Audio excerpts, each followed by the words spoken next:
Greek theater starts here. What is this? Speak up. Yes, this is the chorus. Greek theater starts with the chorus. And when I think of the chorus, I often think of the Southview Choir. So if you're thinking of going down to the gym and watching a performance of the Southview Choir in their robes, this is exactly how I envision an ancient Greek chorus. And doing pretty much the same thing. Just standing up there singing as entertainment and possibly education for the masses. The Greeks loved to tell stories and educate and inform people through song. Homer is reputed to be proficient on the lyre. Anybody know what a lyre is? Yeah. Yeah, ancient Greek stringed instrument. So Homer was supposed to be blind and proficient on the lyre, and he would perform books of the Odyssey and the Iliad as song. Those books are poetry, and they were originally sung. And choruses in this ancient Greek time would perform the same sort of function. They would sing songs, they would educate the public, and they would often tell stories in these songs. And these stories would usually revolve around figures in Greek history or gods and goddesses, Greek myths. So you got a chorus, and they're singing songs.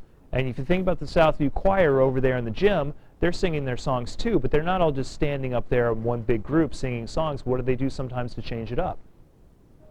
Soloists.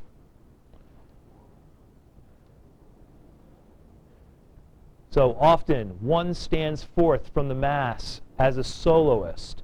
Now, if they are singing a song about gods and goddesses and ancient Greek heroes and heroines and kings and queens and so on, why did that soloist stand out? What is this soloist doing? He's playing a role. The soloist becomes an actor, because that soloist is actually performing a role within the overall song story structure. And we call this first actor what? Protagonist.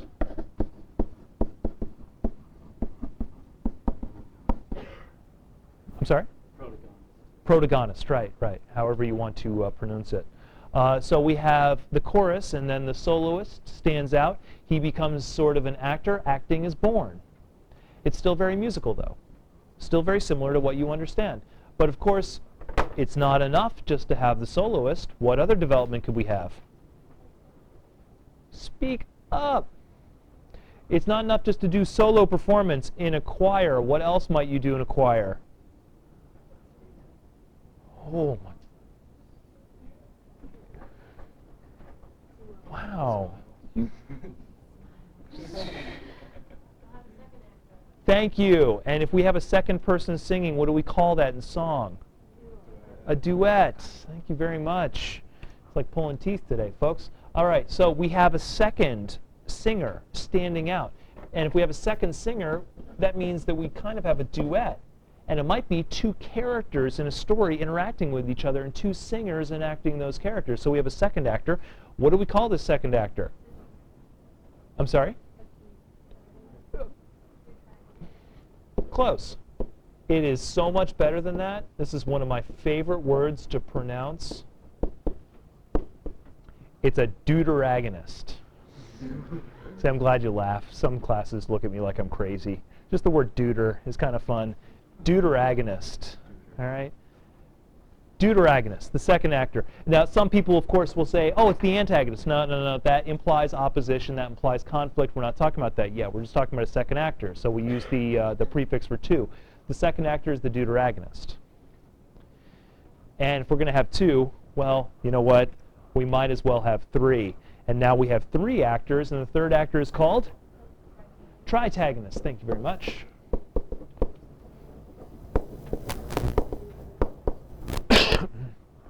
And Greek theater is born. And that's the extent of it, and that's the complexity of it. And it still owes its foundation and its origin to the chorus structure. It is still a group of singers. Bailey. So is the chorus totally separate from the creator? Correct. At this point, yes. Now, I've just told you sort of a story of the evolution, but now that we have theater, they would be separate, correct? So you have a group of faceless, nameless people. How many in this group? 12 to 15. They would not, Bailey, one of the biggest distinctions, they would not have specific names. They would just be a kind of faceless mass of people. I'll talk about who they are in a moment. But I'm going to use Oedipus as an example. I know you guys haven't read Oedipus. Some of you might be familiar with Oedipus. Aristotle focuses on Oedipus and his theory of tragedy. But let's say this is Oedipus, and this is his queen, Jocasta, and this is the blind seer, Tiresias. They would have names. They would be specific people. Nobody in that chorus would have a name. Nobody in that chorus would be a specific person. If that's the case, who are they? In terms of the story, who would they play? The common people, possibly the elders, but any sort of group of average. So we've got citizens or elders. Occasionally one of them would sort of speak for the group, but they're a group of anonymous people. The chorus not only provides this role of being the people of the city, but what else did they do? You should have read about it in that website. What other function would the chorus provide? They help tell a story. Yeah, they narrate. Very good.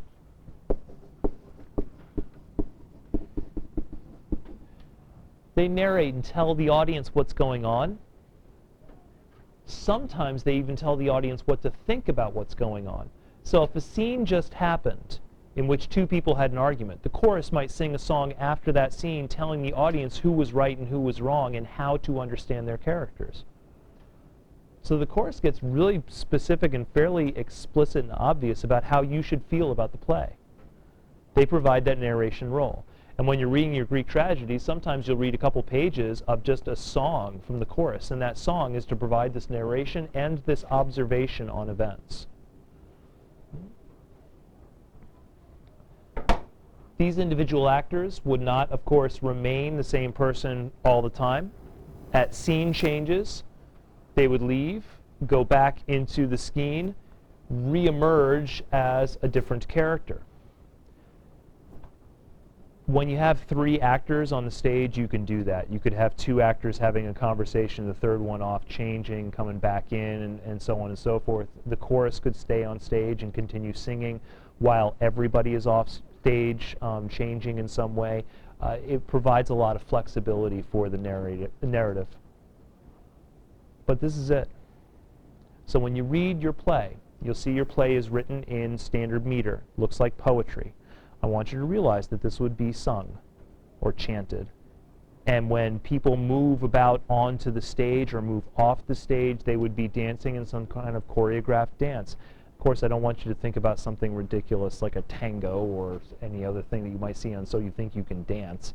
I want you to think about something that would be a little bit slower, somber, more serious, something not quite as flashy. Possibly like ballet. I don't know what it would actually be like, and I'm not sure people really do know what it would be like, but we can imagine that it wouldn't be something that would be grandiose. It might be something more like ballet. Good. Natasha? Do they sing the whole time? Yes. The entire play? Yes. The entire play would be a performance. In that way, it might be more similar to modern opera than it is to modern theater. Mm-hmm.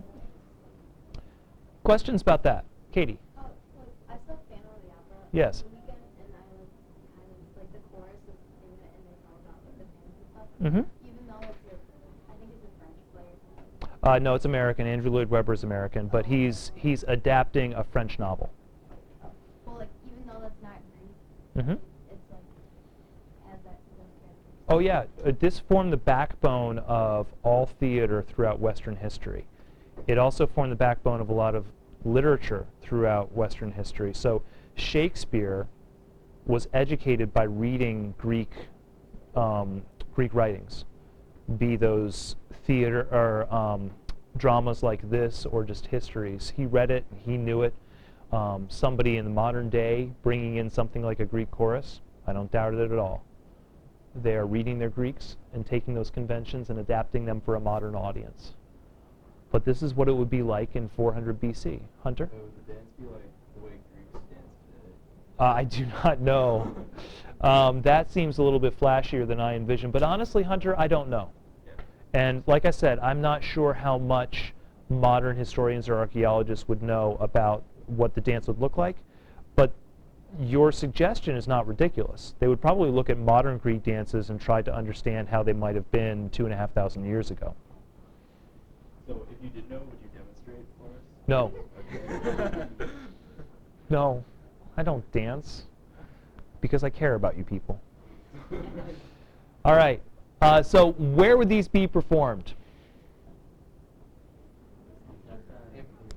Amphitheater. Good. Yeah, most classes I've got to draw that word out. I'm like, open air theater, side of hill, what's it called? They're all staring at me, a little drool coming out. Where do you know of an amphitheater, a good amphitheater example around town? The zoo. Very good. So these of course are examples of amphitheaters, and a lot of these are ruins. You'll see the Greek amphitheater adapted through Roman culture and then spread throughout Europe. So I'm not quite sure where these amphitheaters are located, but I guarantee they're not in Greece. Well, I can't guarantee that, but probably they're not all three in Greece. You'll see amphitheaters of this style throughout Europe because the Romans spread them there. Yeah. I would say in Israel they have those too. Okay. Yeah. Because the Romans would have spread them through there as well. Yes. Can you do it for us? Oh yeah. Sure.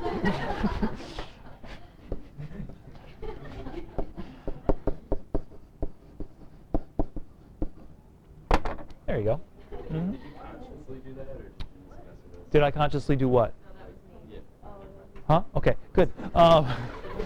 So, in a Greek amphitheater, obviously this is open air. You can see that some of these amphitheaters extended up quite a ways. So we're not talking necessarily about something small. In fact, the example over at the Toledo Zoo is a relatively small amphitheater. I've seen footage of some that are much larger than that.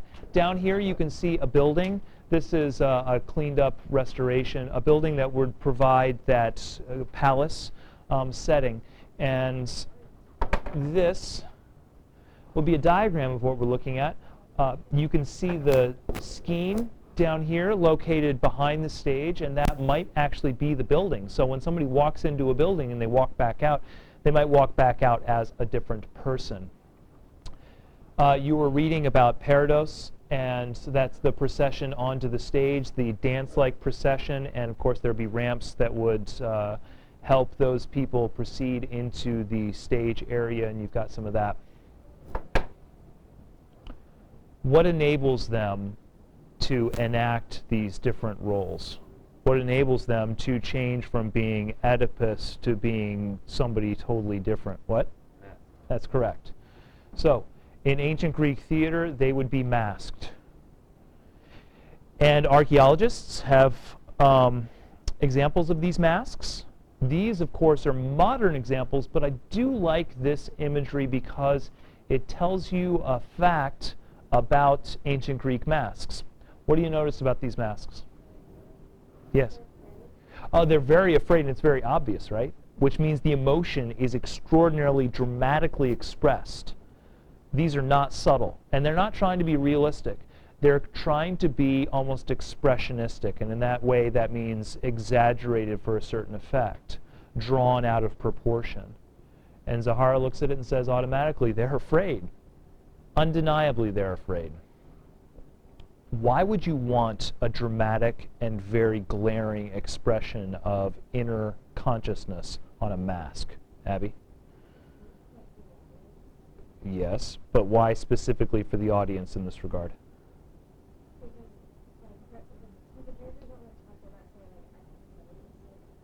But they could.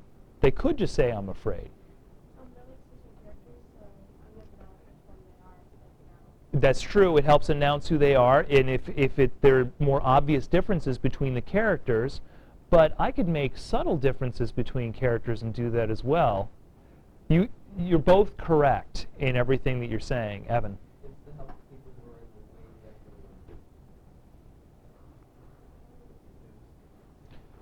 What if I got the cheap seats? I'm sitting up there. Sucks to be me, I guess. I can't see anything that's going on down there. And of course, we're talking 400 BC, so it's not like I've got a gigantic screen in which that's being presented for me. So what do you do to overcome this? How about masks that will grossly represent the face, such that I can see it a little bit easier from far away? How about masks that have primitive horn devices in the mouthpiece that will help amplify my voice? Archaeologists have found those.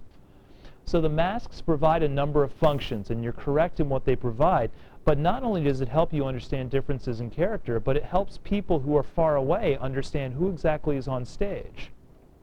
Now tomorrow I'm going to show you a modern version of ancient Greek drama in which the masks are worn and they're extraordinarily exaggerated. They look huge, so it looks like there are people walking around with these gigantic heads. And you can think, well, if I were far away, I would obviously be able to see who that person was, without a doubt.